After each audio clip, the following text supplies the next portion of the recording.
Hello students, तो कैसे हैं आप सब। वेलकम टू फाइकेम क्लासेस। जैसा कि आप देख पा रहे हैं, आज का अपना इंटरेस्टिंग टॉपिक है Newton's first law of motion. आप सीखेंगे आज की what is Newton's first law of motion, और साथ ही साथ ढेरों न्यूमेरिकल्स करेंगे, मतलब छोटे मोटे जो आपको हेल्प करेंगे कि what is Newton's first law of motion क्या कहता है, जो आपको हेल्प करेगा जेईई और नीट वाले बंदों के लिए, साथ ही साथ जो बच्चे 11th क्लास में उनके लिए भी इंपॉर्टेंट है। आई होप आपने मेरे प्रीवियस लेक्चर देखा होगा जिसमें मैंने समझाया था कि व्हाट इज कांटेक्ट फोर्स और what is non contact force.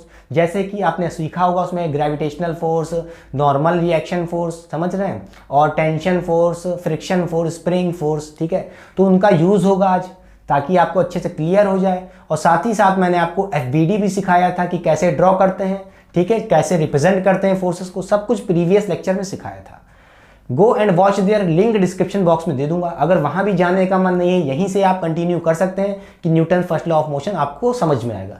आइए स्टार्ट करते हैं बेटा टॉपिक को। आप जैसा कि देख पा रहे होंगे न्यूटन फर्स्ट लॉ की डेफिनेशन लिखी है, मगर उससे पहले मैं आपको एक्सप्लेन करना चाहूंगा what is Newton first law of motion. ठीक है, आइए समझते हैं बेटा। जैसे मैं कहूँ मेरे पास कोई मास है m, ठीक है, ये कोई मास है, मुझे नहीं पता, ठीक है, इस पे तरह तरह के फोर्स लग रहे हैं। मान लेते हैं F1 लग रहा है, दूसरा फोर्स लग रहा है F2 लग रहा है, ठीक है, कोई ऐसे तिरछा कैसा भी लग सकता है बेटा, ठीक है, किसी भी एंगल से लग सकता है, जरूरी नहीं कि 90 डिग्री पे लगे।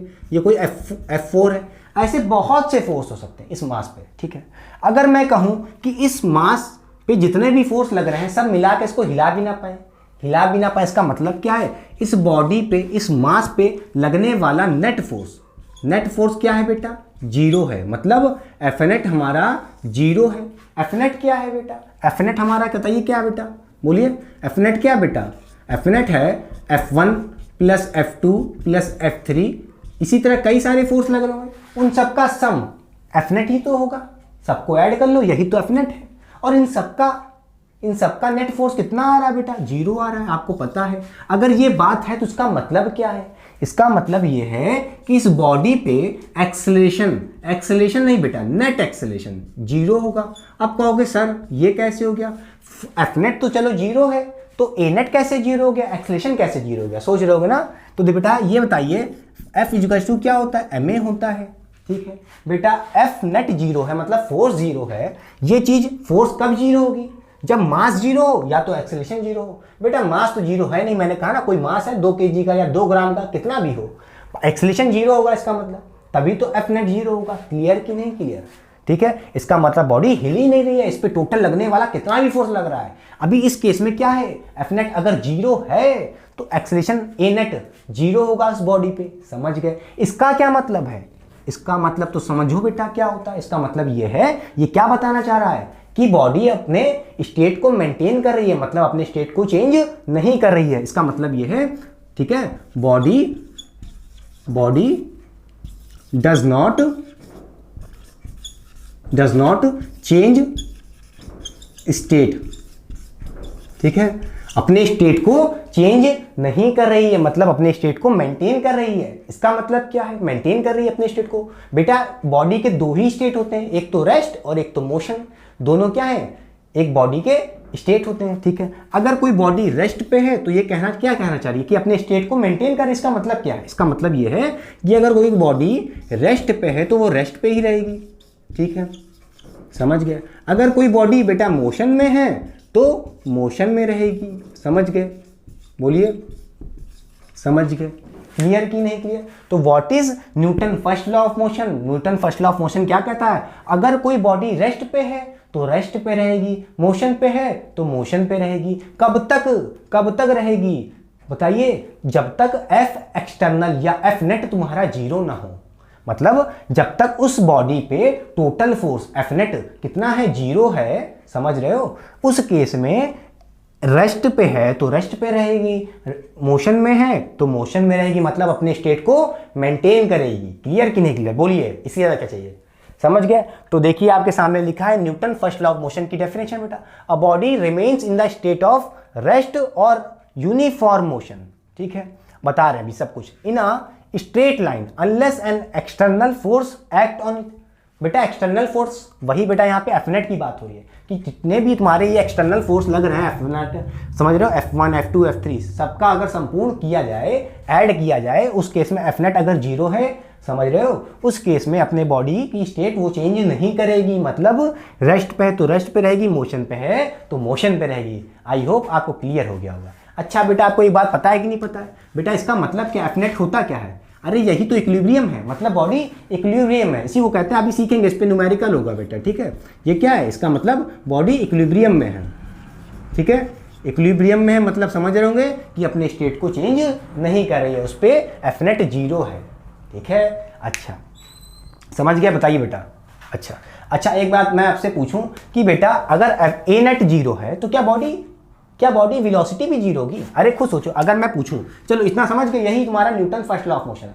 थोड़ा सा कॉन्सेप्ट देख लो बेटा, एक चीज बताना चाहूँ, जैसे मैं कहूँ कि ए नेट जीरो है, क्या ए नेट जीरो है, तो इसका मतलब क्या है, ए नेट जीरो है मतलब rate of change of velocity zero है, मतलब वेलोसिटी चेंज नहीं होगी, वेलोसिटी चेंज नहीं होगी, मतलब समझ रहे हो, एक्सेलरेशन जीरो का मतलब क्या है, वेलोसिटी चेंज नहीं होगी। भैया एक्सेलरेशन क्या होता है, rate of change of velocity, rate of change of velocity zero है, मतलब वेलोसिटी का रेट चेंज ही नहीं हो रहा, मतलब जितनी पहले है वेलोसिटी उतनी बाद में है, मतलब वेलोसिटी कांस्टेंट है। इसका मतलब वेलोसिटी क्या है, वेलोसिटी कांस्टेंट है, समझ गए। वेलोसिटी बेटा कांस्टेंट होगी, कुछ होगी, क्या पता 5 मीटर पर सेकंड, 5 मीटर पर सेकंड, कुछ भी हो सकती है, तो 5 मीटर पर सेकंड से ही चलती रहेगी, चलती रहेगी, चलती रहेगी, तभी तो यहाँ लिखा है देखो यूनिफॉर्म मोशन। अगर मोशन में भी है तो कैसी मोशन, यूनिफॉर्म मोशन, ऐसे सीधी एकदम कांस्टेंट वेलोसिटी। बेटा वेलोसिटी कब कांस्टेंट होगी बताओ, या जब उसकी स्पीड कांस्टेंट हो, पता है ना आपको, जब तक उसकी स्पीड ना चेंज हो, 5 मीटर पर सेकंड से चल रही है तो 5 मीटर से चलती रहे, ठीक है, समझ गया। चलो, और डायरेक्शन भी तो नहीं चेंज होना चाहिए, क्योंकि आपको पता है वेलोसिटी क्या होता है, स्पीड प्लस डायरेक्शन, तभी तो वेलोसिटी बनती है, ठीक है, और डायरेक्शन भी चेंज ना हो, ठीक है, डायरेक्शन, ठीक है, ये दोनों स्पीड और डायरेक्शन चेंज ना हो, समझ रहे हो, लिख लो यहाँ पे, स्पीड भी चेंज ना हो, डायरेक्शन भी ना चेंज हो, तभी तो बेटा वेलोसिटी कांस्टेंट होगी, वेलोसिटी कांस्टेंट होगी मतलब एक्सेलरेशन तभी तो जीरो होगा। क्लियर कि नहीं क्लियर, समझ गए।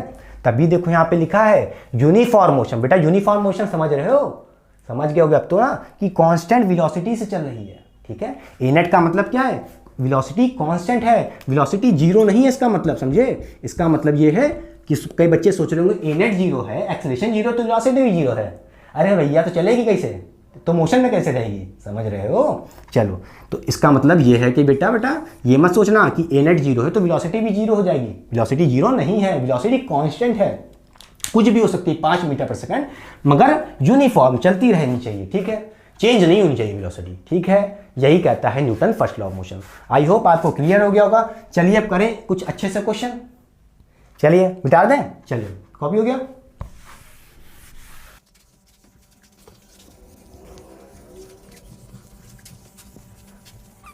तो चलिए करते हैं कुछ Newton first law of motion पे कुछ न्यूमेरिकल सिंपल से, और धीरे धीरे लेवल बनाएंगे ताकि आप अच्छे एग्जाम्स को क्रैक कर सकें। देखिए बेटा पहला क्वेश्चन क्या कह रहा है, फाइंड नॉर्मल फोर्स, ठीक है, नॉर्मल फोर्स करना है, फाइंड सिस्टम इक्विलिब्रियम पे है। पहला क्वेश्चन देखिए बेटा, यहाँ पे 3 kg का कोई मास किसी सरफेस पे रखा है, तो आपसे कह रहा है नॉर्मल फोर्स बताइए। बेटा मैंने कहा था नॉर्मल फोर्स कैसे लगता है, पहली बात तो परपेंडिकुलर लगता है। कैसे लगता है, परपेंडिकुलर। तो देख रहे हैं जैसे कि ये मास का सरफेस और कोई एक जमीन पे रखा हुआ है, किसी टेबल पे रखा हुआ, दो सरफेस के बीच में चिपक के रखा है, तो आपको पता है इस बीच में कौन सा फोर्स लगता है, नॉर्मल रिएक्शन फोर्स, ठीक है। इस 3 kg पे, इस मास पे एक फोर्स लग रहा होगा, नॉर्मल रिएक्शन फोर्स, वो कौन लगा रहा होगा, ये नीचे वाला सरफेस लगा रहा होगा, इस 3 kg के मास के सरफेस के ऊपर क्या लगा रहा होगा, N, मतलब नॉर्मल रिएक्शन फोर्स। और इसी तरह ये जो 3 kg का मास है बेटा, ये 3 kg का जो मास है, ये नीचे लगा रहा होगा इस सरफेस पे, जो ये टेबल रखा है इसके ऊपर लगा रहा होगा कौन, 3 kg का मास इस टेबल के सरफेस पे लगा रहा होगा नॉर्मल रिएक्शन फोर्स, ठीक है, N, ठीक है। अच्छा, इसी तरह आपको पता होगा इस 3 kg पे भाई कोई मास है, तो मास रखा हो चाहे ऊपर हो चाहे नीचे हो, भाई उस पे ग्रेविटेशनल फोर्स हमेशा लगता है अपने वेट के बराबर। पता होगा Fg कितना होता है बेटा, मतलब ग्रेविटेशनल फोर्स कितना होगा, mg, आपको पता होगा। अब कई बच्चे सोच रहे होंगे कि ये जो नॉर्मल रिएक्शन फोर्स है और ये, इसमें क्या अंतर है, इसमें कोई अंतर नहीं है। ये जो ऊपर वाला है ये इस 3 kg के मास पे लग रहा है बाय द सरफेस जिस पे ये रखा है, ठीक है, टेबल होगी कोई। इसी तरह 3 kg का जो मास है, 3 kg का जो मास है ये भी नॉर्मल रिएक्शन फोर्स लगा रहा है इक्वल, ठीक है, किस सरफेस पे, इस पे जिस पे रखा गया है। क्लियर? अच्छा, मगर जब भी हम न्यूमेरिकल्स करेंगे उस केस में हमको एफबीडी बनाना होता है। बेटा एफबीडी के केस में हम सिर्फ और सिर्फ वो फोर्स लगाते हैं जो मास के ऊपर लग रहे हैं, मास पे लग रहे हैं, ठीक है। मैंने आपको बताया था कि एफबीडी बनाते समय सिर्फ और सिर्फ वही फोर्स बतानी होगी, वही फोर्स दिखाना होगा जो मास के ऊपर लग रहा है। मास लगा रहा है किसी पे, वो फोर्स नहीं दिखाना। जैसे कि ये एन, हमें ये नहीं दिखाना, ये मास लगा रहा है इस सरफेस पे, ठीक है। इस मास के ऊपर कितने फोर्स लग रहा है, एक एन और एक एम जी। तो आइए एफबीडी को बना लेते हैं। बेटा एफबीडी बनाते समय इस बड़ी सी 3 kg की मास की बॉडी को हम पॉइंट ऑब्जेक्ट दिखाएंगे, बताया था, ठीक है। 3 kg हो गया, इसके ऊपर एक फोर्स लग रहा है एन, नॉर्मल रिएक्शन फोर्स, और नीचे लग रहा है ग्रेविटेशनल फोर्स, इसको क्या बोलते हैं, एम जी बोलते हैं। समझ गए? ठीक। ये n किसके बराबर होगा? बेटा एफ नेट 0 है, क्योंकि आपको बता चुका है कि जो ये सिस्टम है इक्विलिब्रियम में है। इक्विलिब्रियम में मतलब एफ नेट 0 है, इक्विलिब्रियम मतलब एफ नेट 0 है, ठीक है। इसका मतलब n यहाँ पे किसके बराबर होगा, mg के बराबर होगा, क्योंकि एफ नेट 0 है। समझ गए? मतलब m बेटा कितना है, मास कितना है इसका 3 kg। बेटा g कितना होगा 10, नॉर्मली कितना होता है, अप्रोक्सीमेटली 10 होता है, होता तो 9.8 है, मगर हम 10 रख के सॉल्व कर रहे हैं, ठीक है। चलिए कितना आ जाएगा, ये आ जाएगा आपका 30, ठीक है, 30 न्यूटन। कितने फोर्स लग रहा होगा, इस नॉर्मल रिएक्शन का फोर्स कितना होगा, 30 न्यूटन का। समझ गए? ऐसे करना है, ठीक है। अब आते हैं थोड़ा सा और केस बढ़ाते हैं बेटा। आइए इस क्वेश्चन में निकालते हैं कि टेंशन फोर्स कैसे निकालेंगे। फाइंड टेंशन, ठीक है, इस स्ट्रिंग में, ठीक है, if system is in equilibrium. ये पूरा सिस्टम कैसा बेटा, इक्विलिब्रियम में, हिल डुल नहीं रहा, ऐसे एकदम चिपका हुआ बैठा हुआ है, ठीक है। मतलब एफ नेट 0 है। क्लियर? ठीक है। पहले 2 kg का मास है, उसी से लटका के दूसरी रस्सी से कोई लटका दिया गया 3 kg का। बेटा याद रखना, ये स्ट्रिंग और ये स्ट्रिंग दोनों अलग अलग है। और एक बात मैंने बताई थी, जब भी स्ट्रिंग चेंज होगा दोनों स्ट्रिंग के बीच में टेंशन भी अलग अलग होगा। स्ट्रिंग सेम होगी तो टेंशन भी सेम होगी, स्ट्रिंग अलग अलग है, ठीक है। If system is in equilibrium तो फाइंड टेंशन फोर्स। ट्राई करिए एक बार, चलिए, ठीक है, कोई बात नहीं। मान लेते हैं इस जो ये 3 kg का जो मास है इस पे भी टेंशन फोर्स लग रहा होगा, भाई लटका तो है, ठीक है, इस पे टेंशन फोर्स लग रहा होगा, कितना मान लेते हैं T, कोई T टेंशन फोर्स लग रहा होगा। इसी तरह पता है ना, दोनों बेटा कैसे लगता है tension force, away from the mass, away from the mass. एक मास 3 kg का है तो इसके अवे लग रहा है। इसी तरह 2 kg की मास से देख रही है, इसके भी अवे लगा होगा और सेम लगेगा, ठीक है। पेयर में होते हैं, बता चुका हूं टेंशन फोर्स कैसे होते हैं, ऑलवेज इन पेयर, ठीक है। तो देखिए इस स्ट्रिंग में देखिए अवे फ्रॉम मास 2 kg से और 3 kg से भी अवे, देखिए टेंशन फोर्स बना दिया T, ठीक है। इसी तरह यहां पे भी इस 2 kg के भी मास पे एक टेंशन फोर्स लग रहा होगा, ठीक है। ये टेंशन अलग होगा, इसको नाम देते हैं T1, ठीक है। अब कई बच्चे सोच रहे हैं यहां पे क्यों नहीं दिखा रहे हम टेंशन इस तरह, ये T1 नहीं होगा, नहीं दिखाना, क्योंकि बता चुके हैं भाई हमें सिर्फ और सिर्फ वही फोर्स दिखाने हैं जो बॉडी पे लग रहे हैं, मास पे लग रहे हैं, ठीक है। क्लियर कि नहीं क्लियर? ठीक है, समझ गए? अच्छा, अब चलिए एफबीडी बना लेते हैं जल्दी से। देखिए ये हो गया अपना 2 kg का मास, बेटा कितना हो गया 2 kg का मास। इस पे एक ऊपर की तरफ लग रहा है फोर्स, वो है टेंशन T1, और नीचे की तरफ लग रहा है क्या क्या लग रहा है T। अच्छा, एक बात तो आप लोग भूल ही गए होंगे, भैया ग्रेविटेशनल फोर्स भी तो लग रहा है उस पे। भाई 2 kg का मास है, उस पे ग्रेविटेशनल फोर्स भी तो लगेगा, mg लगेगा कि नहीं लगेगा, बोलिए बोलिए। देखिए ये T1 किसके बराबर है, T के बराबर, नीचे दिखा दिया हमने। इसी तरह इस पॉइंट पे, इस मास पे, पता है ना, इस बड़े से मास पे क्या लग रहा होगा 2 kg का जो मास, उस पर 2 फोर्स लग रहे हैं, टेंशन T नीचे की तरफ, ठीक है, और एक mg भी लग रहा होगा, ठीक है। क्लियर कि नहीं क्लियर? समझ गए? अच्छा, इसका मतलब यह है कि T1 किसके बराबर है, T1 किसके बराबर हो जाएगा, इस बार 2 फोर्स है तो दोनों के सम के बराबर हो जाएगा, तो T प्लस mg, ठीक है। बोलिए mg हो गया, समझ गए? क्लियर? अब आपको पता होगा किसकी बात हो रही है बेटा, यहाँ पे बोलिए 2 kg की बात हो रही है, तो यहाँ पे मास भी कौन रखेंगे, 2 kg वाला, याद रखिएगा, ठीक है। बोलिए इसको नाम दे देते हैं m1, ठीक है, इसको, इस सिस्टम को नाम दे देते हैं 1, तो इसको दे दिए m1, ठीक है। इसी तरह देखिए यहाँ पे 3 kg की मास को देखिए, इस पे भी देखिए बेटा, इस पे भी देखिए, एक T ऊपर की तरफ लग रहा होगा, एक T मतलब ग्रेविटेशनल फोर्स mg कितने का लग रहा होगा, कितना लग रहा होगा, जल्दी बताइए। इधर भी mg लग रहा होगा, मतलब mg मतलब भाई मास कितना है, 3 है, तो 3g लिख लें, mg की जगह सीधे 3g लिख लेते हैं। इसी तरह यहाँ पे भी कितना हो जाएगा, 2g हो जाएगा। क्लियर कि नहीं क्लियर? यहाँ भी कितना हो जाएगा बेटा, 2g हो जाएगा, समझ गए। इसी तरह यहाँ भी आप चाहे तो चेंज कर लीजिए, कितना हो जाएगा, 2g। ठीक है, इस सिस्टम का हमने एफबीडी बना लिया और T1 बराबर क्या हो गया, 2g प्लस t, इक्वेट कर दिया। ठीक, अभी दिक्कत क्या है, यहाँ पे दो वेरिएबल फंस जाएंगे तो नहीं सॉल्व होगा। तो t की वैल्यू पहले निकाल के लाते हैं। t की वैल्यू देखिए यहाँ से निकलेगी, देखिए ये हो गया अपना t, ऊपर की तरफ लग रहा है इस 3 kg पे, देखिए ऊपर की तरफ, और एक 3g नीचे की तरफ, कितना लग रहा है बताइए। क्या इस 3 kg के मास पे कोई दूसरा और भी फोर्स है, नहीं, सिर्फ इतना ही। तो इसका मतलब ये है कि सिर्फ t किसके बराबर है यहाँ पे, 3g, मतलब 3 बेटा g कितना है, g होता है 10, तो 3 इंटू 10 कितना हो जाएगा, 3 इंटू 10 हो जाएगा 30। कितना लग रहा है टेंशन t, कितना लग रहा है 30 न्यूटन का, मतलब ये जो t है, ये t और ये t कितने होंगे, 30 होंगे। ठीक है, आपको t की वैल्यू पता चल गई। अब बताइए t1 कितना होगा, भाई t1 कितना होगा, ये t1 अलग होगा क्योंकि बता चुका स्ट्रिंग चेंज तो टेंशन चेंज। ठीक है, ये t1 कितना लगा, t कितना लग रहा, 30 लग रहा, रख दिया, प्लस बेटा 2g, 2 कितना है, 2 रख दिया। ठीक है, बोलिए इंटू g कितना है 10। अब आपको पता होगा 30 प्लस 20 कितना हो जाएगा, 50 हो जाएगा। ठीक है, और आपको दिख रहा है इस टेंशन t की जो वैल्यू है 50 न्यूटन आ रही है, ज्यादा है किससे, t से, क्योंकि आपको पता है, क्योंकि भाई कुछ सोचो, ये जो ऊपर वाला रोप है इसमें टेंशन ज्यादा होगा, क्योंकि भाई कुछ सोचो, ये जो भैया रस्सी है ये दोनों मास को लटका रही ना, दोनों का भार सह रही है, 2 kg का भी और 3 kg का भी होना भी चाहिए था, तभी तो देखो उसकी वैल्यू भी ज्यादा आई, इसकी वैल्यू कम आई। ठीक है, ये जो टेंशन फोर्स है यहाँ पे जो बीच वाला स्ट्रिंग है, ये सिर्फ किसको लटका रही है, सिर्फ और सिर्फ 3 kg को। क्लियर, चलिए समझ गए, बोलिए। चलिए कॉपी करिए, साइड ऑफ है, तो बताइए क्या कॉपी हो गया, मिटा दें बेटा। शायद माइक निकल गया था, ठीक है, माइक नहीं लगाया था, मैं भूल गया था। ठीक है, तो आई होप आपको वॉइस क्लियर आ रही होगी अब, ठीक है, पहले इसके मुताबिक। तो क्या क्वेश्चन कॉपी हो गया, चलिए स्टार्ट करते हैं आगे। ठीक है,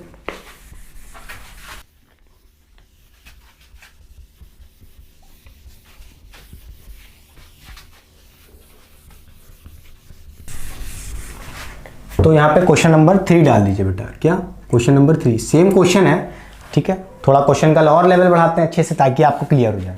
देखिए जैसे मैं कहूँ ये पे मेरा कोई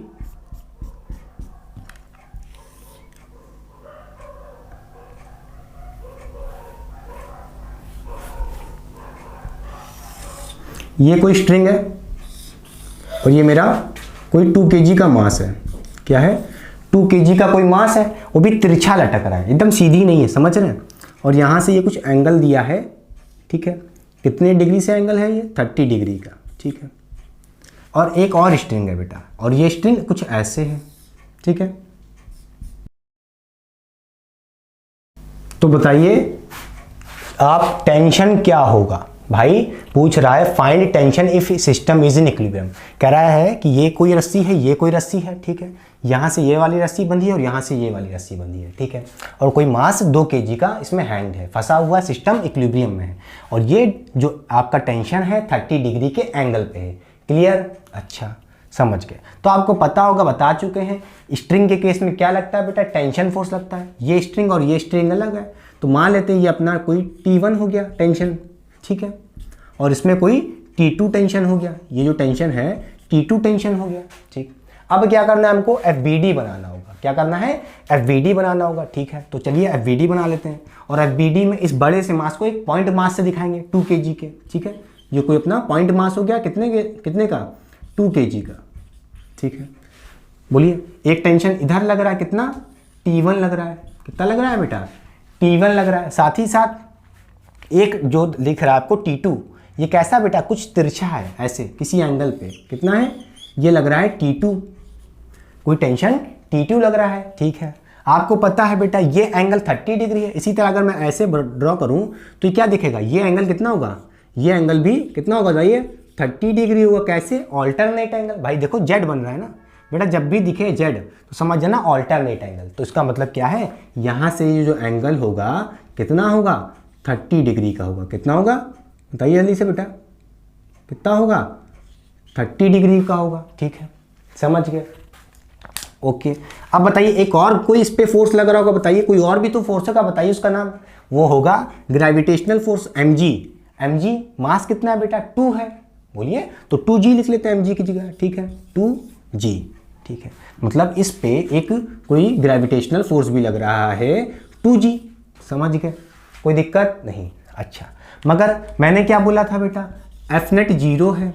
क्या एफ नेट 0 है, समझ गए भाई, चलो समझ गए। मगर इस केस में देखिए बेटा, आपको एफ नेट 0 नहीं करना है, इसमें एफ नेट 2 केस में 0 करना है। कैसे, एक एक्स एक्सिस के अलॉन्ग, मतलब एफ एक्स 0 होना चाहिए, मतलब, और एफ वाई 0 होना चाहिए। ठीक है, कोई जेड एक्सिस का फोर्स होता तो उस केस में भी हम एफ जेड को 0 करते, मगर इसमें तो 2 ही तरह के फोर्स दिख रहे हैं। एक देखो बेटा एक्स एक्सिस के अलॉन्ग दिख रहा है, और एक कुछ वाई एक्सिस के अलॉन्ग ही बनेगा, समझ रहे हो। तो हमें क्या करना होगा, जब भी बेटा आपको कोई फोर्स दिए हो, ठीक है, और वो ना ही एक्स में ना ही वाई में हो, देखो ना ही ये फोर्स T2 ना ही एक्स में है ना ही वाई में, ऐसे ऊपर जा रहा हो तो वाई में कह देते, ऐसे जा रहा हो तो एक्स में कहते हैं। ये देखो एक्स और वाई के ऐसे तिरछा है कुछ। ठीक है, तो इस केस में हमको एफ एक्स मतलब एक्स डायरेक्शन का फोर्स और वाई डायरेक्शन का फोर्स नेट 0 करना पड़ेगा। ठीक है, कोई दिक्कत नहीं, समझ गए। अच्छा, कैसे करेंगे बेटा, यहाँ पे फोर्स को हम रिजॉल्व करेंगे। आपने सीखा होगा रिजोल्यूशन कैसे करते हैं वेक्टर का, आपको पता है। देखिए ये कितना बना रहा है, 30 डिग्री, तो इसको जब ऐसे तोड़ेंगे तो ये कितना हो जाएगा, बोलिए, ये कितना हो जाएगा बेटा, ये हो जाएगा T2 cos थीटा। कितना हो जाएगा, T2 cos थीटा। ठीक, और ये हो जाएगा, बोलिए, इसको तोड़ा T2 cos थीटा, ये हो जाएगा T2 sin थीटा।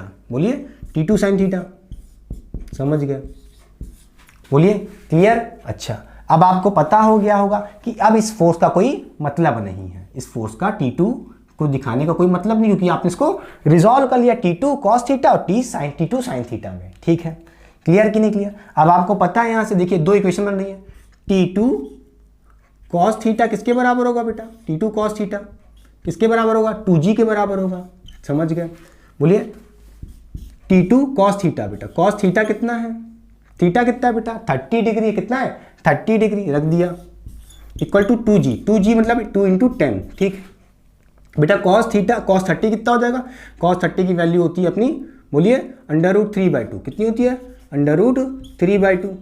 ठीक, T2 √3/2 हो जाएगा, इक्वल टू 20। बेटा यहाँ कितना 20 दिया है।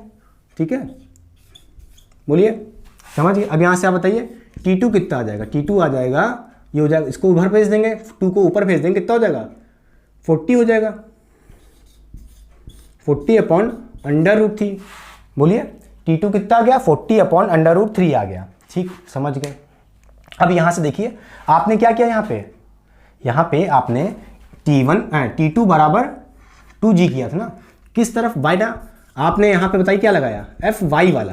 बेटा ये आपने क्या लगाया है, T2 cos theta equal to 2g। इसका मतलब क्या है, आपने वाई एक्सिस के अलॉन्ग फोर्स को इक्विलिब्रियम में ले लिया, मतलब दोनों को बराबर कर दिया। क्लियर कि नहीं क्लियर। इसी तरह एक्स में भी ले लो, इसी तरह एक्स में भी ले लो। बोलिए, T1 बेटा एक्स में देखो कितने फोर्स हैं, एक T1 है और एक T2 sin थीटा है, तो इन दोनों को बराबर ले लो इक्विलिब्रियम में। ठीक है, T1 किसके बराबर हो जाएगा, T2 sin थीटा। बोलिए, ये जो फोर्स है इस तरफ और इस तरफ एक फोर्स लग रहा है T2 sin थीटा, इस दोनों को बराबर ले लो, इक्विलिब्रियम में ले लो। ठीक है, sin थीटा आपको पता होगा, थीटा कितना है यहाँ पे 30 डिग्री, आप यहाँ पे तो थीटा दिखाओ। ठीक है, ठीक है, sin थीटा पहले दिखाते हैं। ठीक, सॉरी चलिए अब देखिए यहाँ पे T2 हम निकाल चुके हैं बेटा, कितना है 40/√3 sin थीटा sin 30। अब बताइए sin 30 की वैल्यू कितनी होती है, हाफ होती है। कितनी होती है, हाफ होती है। बोलिए, यहाँ पे T1 कितना आ जाएगा बेटा, ये आ जाएगा 20/√3। आई होप आपको समझ में आ होगा ये कॉन्सेप्ट कब लगाना है, एफ एक्स और एफ वाई वाले केस में, जब ना ही एक्स में हो ना ही वाई में फोर्स हो, उन दोनों के बीच में हो, तो आप क्या करोगे, उस फोर्स का कंपोनेंट लोगे, एक्स के अलॉन्ग वाई के अलॉन्ग, वाई को वाई के फोर्स के बराबर कर देंगे, एक्स को एक्स के फोर्स के बराबर कर देंगे। जैसे देखा आपने एक्स के, देखिए एक्स के केस में T1 T2 साइन थीटा बराबर कर दिया आपने, T2 कॉस थीटा को 2g के बराबर कर दिया वाई कंपोनेंट में। समझ रहे हैं कि नहीं? समझ गए। मिटा दें, चलिए कॉपी हो गया।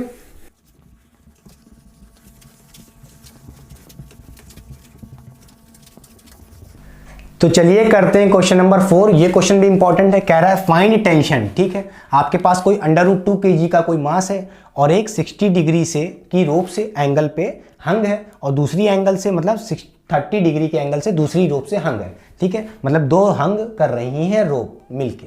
ठीक, आपको पता है ये कोई अगर रोप है तो इस पर कोई टेंशन होगा, मान लेते हैं T2 कोई होगा, सॉरी T1 मान लेते हैं। ठीक, इस रोप पे मान लेते हैं टेंशन T2 मान लेते हैं। चलिए ठीक, और एक कोई ग्रेविटेशनल फोर्स इस मास पे लग रहा होगा, कितना आपको पता है, √2g। भाई ग्रेविटेशनल फोर्स क्या होता है, mg। मास है कितना, √2 और g लगा दिए, समझ गए, ग्रेविटेशनल फोर्स है।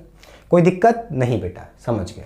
अच्छा, अब आपको पता है कि ये T1 और T2 ना ही x के अलॉन्ग है ना ही y के अलॉन्ग है, दोनों के बीच में आ रहे हैं, एंगल बना रहे हैं कुछ। तो इस केस में आपको इन T1 T2 को रिजॉल्व करना पड़ेगा। ठीक है, x के लॉन्ग और y के लॉन्ग। तो इस T1 को x के लॉन्ग तोड़ोगे तो क्या हो जाएगा, इस तरफ हो जाएगा T1 बोलिए cos 60 बोलिए, और ऊपर की तरफ हो जाएगा T1 sin 60 बोलिए, समझ गए। अच्छा, इसी तरह T2 इस तरफ हो जाएगा x के लॉन्ग, T1 T2 को तोड़ोगे x के लॉन्ग तो कितना हो जाएगा, T2 cos 30, समझ गए। और इसको T2 को y के लॉन्ग तोड़ोगे तो क्या हो जाएगा, T2 sin 30। क्लियर, बोलिए, समझ के।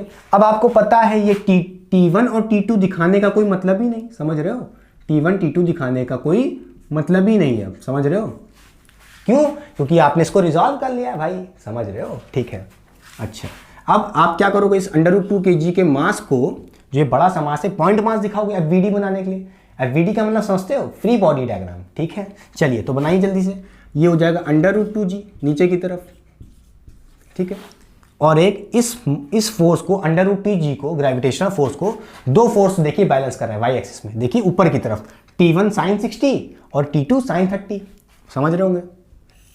देखिए T1 sin 60 और एक कौन सा है बताइए जल्दी से, एक कौन सा है, T2 sin 30। कितना है, T2 sin 30। दो फोर्स मिलके बैलेंस कर रहे हैं वाई एक्सिस में। ठीक, अब एक्स एक्सिस की देखिए कहानी क्या कह रही है, T1 cos 60, T1 cos 60 को कौन बैलेंस कर रहा है बेटा, T2 cos 30, T2 cos 30, बोलिए T2 cos 30। अब आपको कुछ नहीं करना, आप समझ गए होंगे। x और x वाले को क्या दिखा दो, इक्विलिब्रियम में दिखा दो, और y को दिखा दो। तो चलिए पहले मैं x को दिखा लेता हूं, बोलिए x के अलॉन्ग, x एक्सिस के अलॉन्ग दिखा देते हैं इक्विलिब्रियम। ठीक, तो क्या हो जाएगा, T1 cos 60 equal to T2 cos 30। बोलिए T1 cos 60 कितना होता है बेटा, हाफ होता है, जल्दी बताइए, इक्वल टू T2 cos 30 कितना होता है, √3/2 कितना होता है, √3/2। समझ गए, ये 2 कट गया, यहाँ से T1 कितना आ जाएगा बेटा, T1 की वैल्यू आ जाएगी, बोलिए T2 √3। बोलिए ये T1 की हमारी वैल्यू आ गई। अब क्या करेंगे, अब आप y एक्सिस को भैया इक्विलिब्रियम में रखो, y एक्सिस को करना पड़ेगा। तो बेटा y एक्सिस में देखिए √2g को किसके बराबर कर दो, T2 sin 30 plus T1 sin 60। समझ गए, बोलिए T2 sin 30 plus T1 sin 60। भैया T2 sin 30 plus T1 sin 60, ये दोनों फोर्स मिलके किसको बैलेंस कर रहे हैं, √2g को। ठीक है, ग्रेविटेशनल फोर्स को नीचे की तरफ। ठीक है, जो है कितना, √2g, बोलिए √2g। ठीक, अब बताइए T2 sin 30 की वैल्यू कितनी होती है, बताइए जल्दी से, sin 30 कितना होता है, ये होता है हाफ, प्लस T1 sin 60 कितना हो जाएगा, sin 60 हो जाएगा √3/2 इक्वल टू √2g। क्लियर। अब क्या करोगे बेटा, T1 और T2 है, सॉल्व नहीं कर सकते, मगर एक इक्वेशन आ गई अपने पास, T1 के टर्म में इसको लिख लो पूरा, बोलिए T1 की वैल्यू पुट कर दो तो T2 के टर्म में आ जाएगा। तो बोलिए समझ रहे हैं कि नहीं समझ रहे हैं? मगर इससे पहले आप चाहो तो क्या कर लो, ये जो 2 का लफड़ा फंस रहा है नीचे नीचे, क्या कर लो, पूरी इक्वेशन में 2 से मल्टीप्लाई कर दो। बोलिए तो कितना हो जाएगा, यहाँ पे 2 से मल्टीप्लाई करोगे तो कितना हो जाएगा, T2 भाई 2 चला गया नीचे वाला, प्लस इसी तरह यहाँ पे भी चला जाएगा बोलिए T1 √3 इक्वल टू √2g।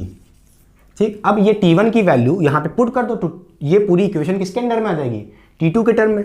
तो देखिए T2 तो यही लिखा रहेगा।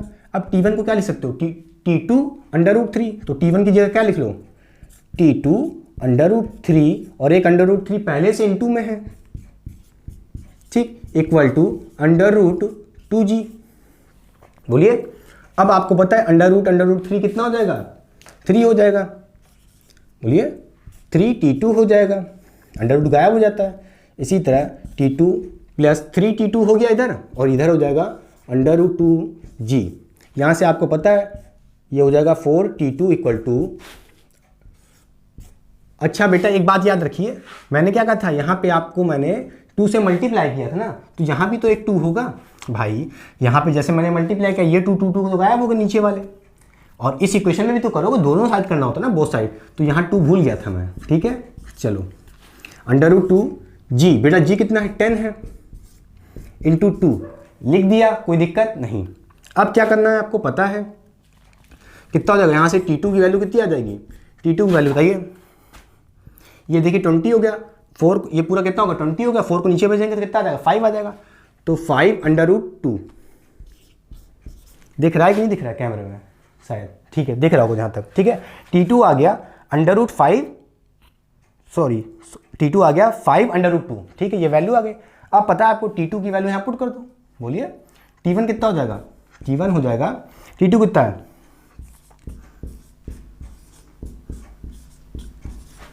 समझ गए। अब क्या करोगे, इसको सॉल्व कर लेना यार, इसे तो कर ही दोगे, √5 ये हो जाएगा √6, T1 T2 आ गया, चलिए हो गया, साइड हो रहा हूँ, पहले कॉपी करिए, मिटा दें, चलिए मिटा दें बेटा, समझ गए, T1 T2 आ गया, क्लियर। चलिए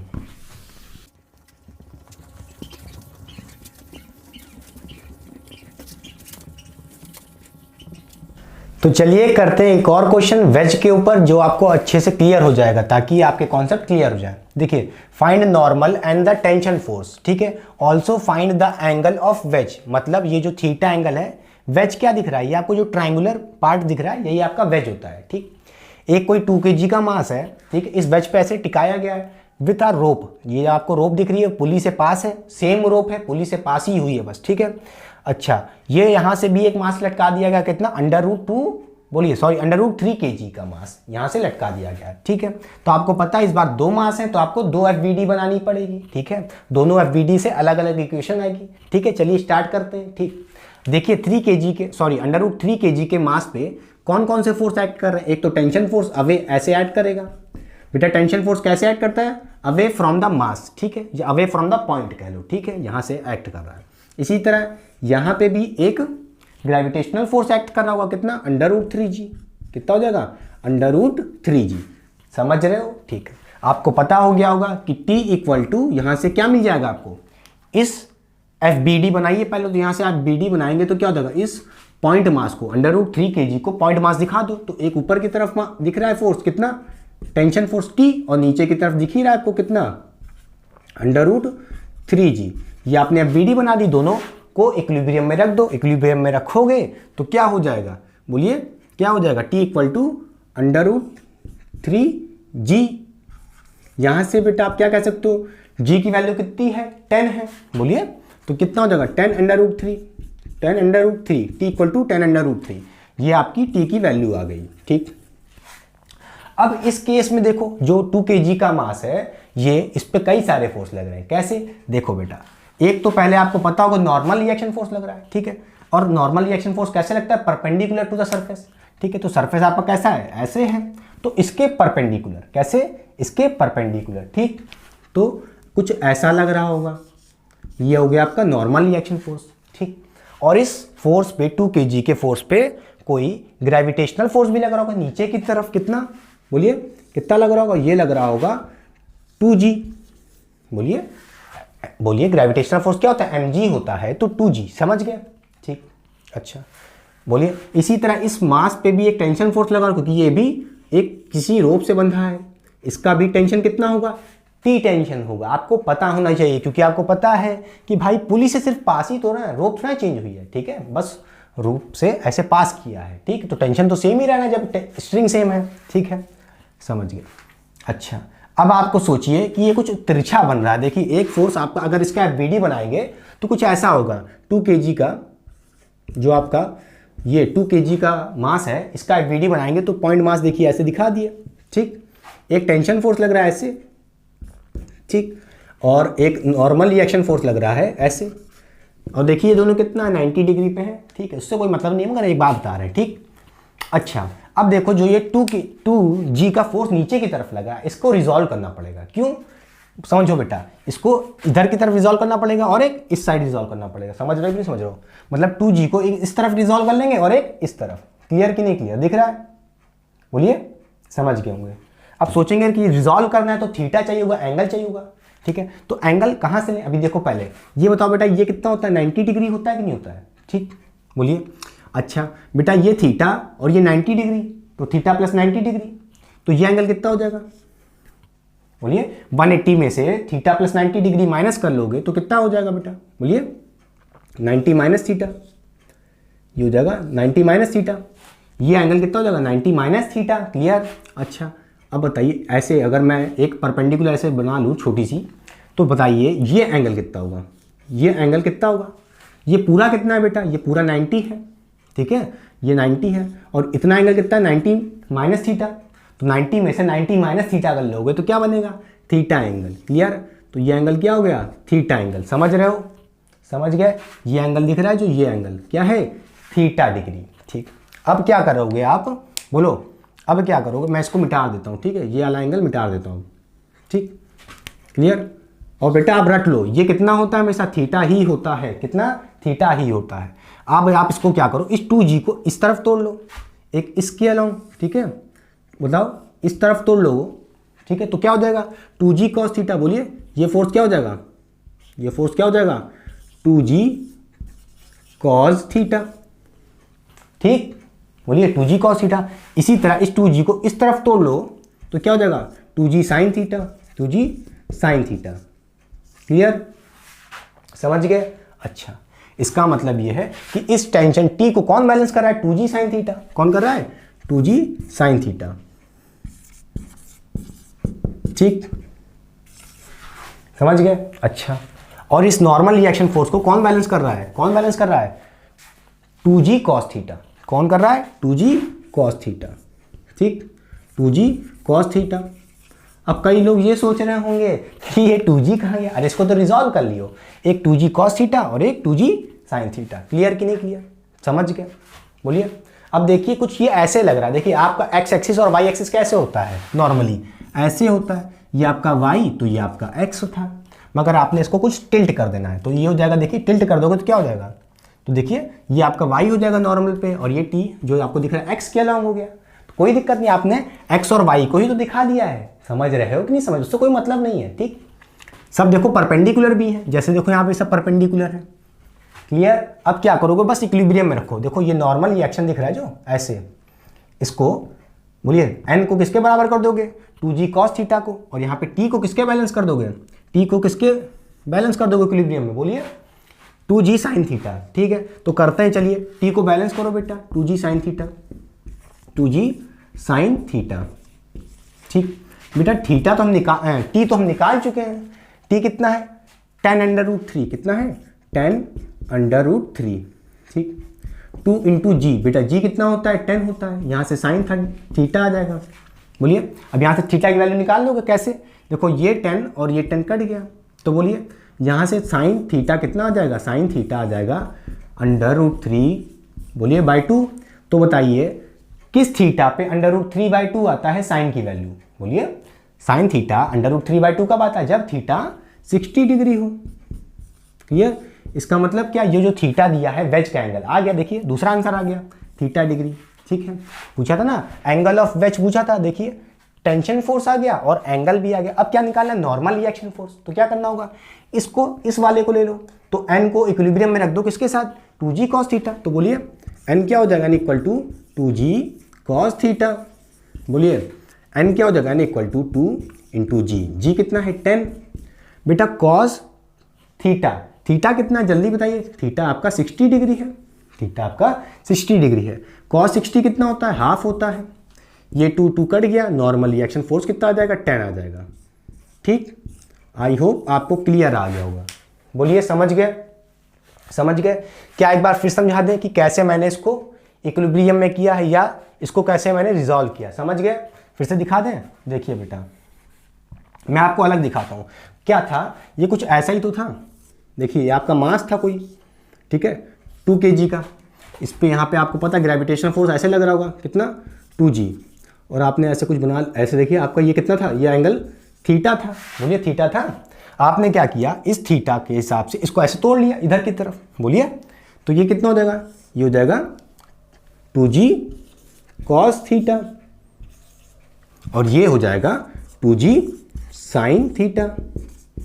ठीक, चाहे तो आप रट लीजिए बेटा, बहुत ही क्रिटिकल केस है, कई बार आपके लगने ही लगने हैं इस पे, हैं न्यूटन्स लॉ ऑफ मोशन में बहुत यूज है। ठीक, अभी फ्रिक्शन करोगे, बहुत कुछ करना है इस पर। ठीक, समझ गए, समझ गए। तो अब आपने इसको तोड़ लिया, फिर बाद में आपने इसको बैलेंस कर लिया। ठीक है, और उसके बाद देखो जिसको बेटा रिजॉल्व कर लेते हैं, जिस फोर्स को हम रिजॉल्व कर लेते हैं उसको एफवीडी में नहीं दिखाना फिर। ठीक है, 2g को हम नहीं दिखाएंगे एफवीडी में। ठीक है, तो बोलिए नॉर्मल रिएक्शन फोर्स आ गया 10, बोलिए थीटा आ गया 60 डिग्री, और अपना टेंशन फोर्स भी आ गया, मिटा दें। चलिए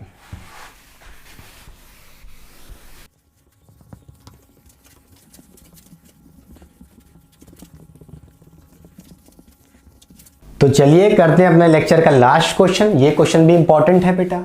जैसे अपने पास कोई 2 मास है और एक मास दूसरे मास के ऊपर रखा गया है, ठीक है, तो भैया अपने पास देखो 2 सरफेस कांटेक्ट में है। क्या है, एक तो ये सरफेस 3 kg और 5 kg के बीच में एक सरफेस दिख रहा है, और एक 5 kg और जिस पे ये रखा है, कोई टेबल हो सकती है। ठीक है, अच्छा क्या कह रहा है, find the normal force between both surfaces. जितने सरफेस हैं, ठीक है भाई 2 हैं तो बोथ कह रहा है सरफेस निकालो, कांटेक्ट में है जो। ठीक है भाई, नॉर्मल रिएक्शन फोर्स कहाँ लगता है, सरफेस ऑफ कांटेक्ट पे लगता है। एक सरफेस ऑफ कांटेक्ट ये है और एक सरफेस ऑफ कांटेक्ट ये है।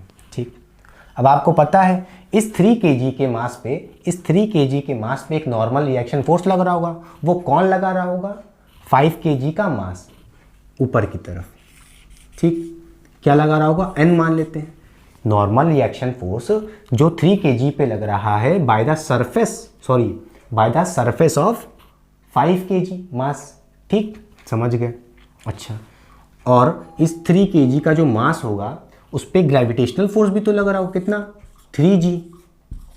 बोलिए समझ गए। अच्छा बेटा क्लियर कि नहीं क्लियर, तो आप यहां से ये कह सकते हो कि भाई एफवीडी, पहले ये तो हो गया, बोलो सॉरी एफवीडी बाद में आते हैं, पहले 3 kg पे दिखा दिए फोर्स, 3 kg पे लगने वाले फोर्स। ठीक, अच्छा ठीक, अब बताइए कि भाई 5 kg के ऊपर कौन कौन से फोर्स लग रहे होंगे। अच्छा, एक तो 5 kg के ऊपर एक नॉर्मल रिएक्शन फोर्स लग रहा होगा, जो नीचे वाला सरफेस, ये नीचे वाला सरफेस लगा रहा होगा किसके ऊपर, 5 kg के ऊपर। मान लेते हैं N1, कितना लगा रहा होगा, N1 लगा रहा होगा। ठीक, और इस 5 kg के खुद के वेट के कारण, एक ग्रेविटेशनल फोर्स के कारण खुद का मास भी तो है, तो कितना लग रहा होगा 5g ग्रेविटेशनल फोर्स इस पे खुद का। ठीक, अच्छा एक फोर्स आप भूल गए, एक फोर्स आप भूल गए, याद करिए बेटा मैंने क्या कहा था भैया, नॉर्मल फोर्स क्या है, एक पेयर में होता है। भाई 3 kg के ऊपर एक मास, 3 kg के ऊपर एक नॉर्मल रिएक्शन फोर्स लग रहा है n की तरफ। ठीक है, और ये 3 kg का मास भी तो लगाएगा इक्वल तरीके से। बोलिए इक्वल फोर्स लगाएगा कि नहीं लगाएगा, normal equal normal reaction force लगाएगा कि नहीं लगाएगा, 5 kg पे भी तो लगाएगा। ठीक है, नहीं आ रहा, अरे यार देखो 3 kg के ऊपर एक नॉर्मल रिएक्शन फोर्स लगा। ठीक, कौन लगा रहा है, 5 kg का मास। ठीक भैया, फिर ये 3 kg का मास भी तो लगाएगा इक्वल नॉर्मल रिएक्शन फोर्स किसके ऊपर, 5 kg के ऊपर। ठीक है, याद रखना बेटा, इक्वल कितना था बेटा, ये n था, तो यहाँ पे भी इस पे भी एक नॉर्मल रिएक्शन फोर्स लगा रहा होगा n। ठीक है, बोलिए सरफेस से, देखिए इन दोनों के सरफेस से ये 3 kg का मास नीचे की तरफ लगा रहा होगा। क्लियर? नहीं आया? समझ गए? चलिए अब देखिए, यहाँ से आप कह सकते हो अगर 3 kg के मास को उठाएं, 3 kg के मास को उठाएं, ठीक है, इसका वीडी बनाएं, तो बताओ इस 3 kg के मास के ऊपर कौन कौन से फोर्स लग रहे हैं। सिर्फ 3 kg के ऊपर देखना कि इसके ऊपर कौन कौन से लग रहे हैं। पहला तो ये n दिख रहा है, पहला ये n दिख रहा है, ठीक, और इसका खुद का ग्रेविटेशनल फोर्स 3g, कितना? 3g, ठीक। अब आप यहां से कह सकते हो n इक्वल टू 3g, ठीक, मतलब कितना? 3 इंटू 10, मतलब n की वैल्यू कितनी आ गई? 30, ठीक, समझ गया। अच्छा अब देखिए यहाँ पे 5 kg वाले पे, किस पे? 5 kg वाले पे भी, 5 kg वाले पे भी तो एक नॉर्मल रिएक्शन फोर्स लग रहा होगा, जो ये नीचे वाला सरफेस लगा रहा है। क्या लगा रहा है? नीचे वाला सरफेस, ठीक है, ऊपर की तरफ कितना लगा रहा है? परपेंडिकुलर अपवर्ड, देखो लग रहा है ना, n1, कितना लग रहा है? n1 लग रहा है, एक नॉर्मल रिएक्शन फोर्स, ठीक। अच्छा, और इस 5 kg के ऊपर एक और नॉर्मल रिएक्शन फोर्स लग रहा है, वो कौन लगा रहा है? ऊपर वाला मास, क्योंकि भाई वो भी तो सरफेस से एक टच में है। कितना लगाएगा? जितना इसके ऊपर लगा था, बोलिए, जितना इसके ऊपर लगा था n की तरफ, उतना ही वो नीचे की तरफ लगाता है, ठीक, कितना? n, ठीक, लगाएगा, बोलिए n। क्लियर? अच्छा, इसका खुद का मास होगा, ग्रेविटेशनल फोर्स उस पर लग रहा होगा, कितना? 5g, कितना लग रहा होगा? 5g। अब आप यहां से क्या कहोगे? n1 हो जाएगा किसके बराबर? इक्वल टू हो जाएगा n प्लस 5g। क्लियर? बेटा n कितना था? n आ गया 30 प्लस 5g, 5 इंटू 10, कितना हो जाएगा? यहाँ से आप निकाल लोगे, कितना? n1 निकाल लोगे, बताइए, 50 प्लस 80 हो जाएगा, 50 प्लस 30 कितना हो जाएगा? 80 आ जाएगा। क्लियर? समझ गए? अरे फोर्स है, न्यूटन लगा लेना। क्लियर? तो याद रखना बेटा, समझ रहे हो? जैसे याद रखो, मैं फिर बता देता हूँ, फिर से समझा दूँ एक बार। चलिए मान लो बेटा, जैसे अपने पास कोई सरफेस है, ठीक, ये कोई सरफेस है, इस सरफेस पे कोई मास रखा है m, ठीक, इस सरफेस पे एक नॉर्मल रिएक्शन फोर्स लगेगा अगर ये कांटेक्ट में है तो, ठीक है, कांटेक्ट में है, सरफेस टच में है, इस मास पे एक ऊपर की तरफ लगेगा, ठीक है, नॉर्मल रिएक्शन फोर्स, ठीक। ये कौन लगाएगा? ये नीचे वाला सरफेस इस मास के ऊपर लगाएगा, और ये मास भी उतना ही इक्वल का नॉर्मल रिएक्शन फोर्स इस सरफेस पे भी दबाव मारेगा, ठीक है, n, ठीक है, समझ गए कि नहीं? इसी तरह देखो, इस 3 kg पे n लगा, तो इस 3 kg ने भी दबाव मारा, कितना? n का, इसके ऊपर? 5 kg के ऊपर। क्लियर कि नहीं क्लियर? बोलिए, समझ गए होंगे। देखिए बेटा, रात के बज रहे हैं 1:30। आई होप आपको वीडियो बहुत पसंद आई होगी। मच्छर भी एकदम बढ़िया बना रहे हैं, अब वीडियो बनाने का मन भी नहीं है, ठीक है। चलिए वीडियो को करते हैं एंड। आई होप आपको वीडियो बहुत अच्छी लगी। Thank you so much children. तो पढ़ाई करते रहें। All the very best.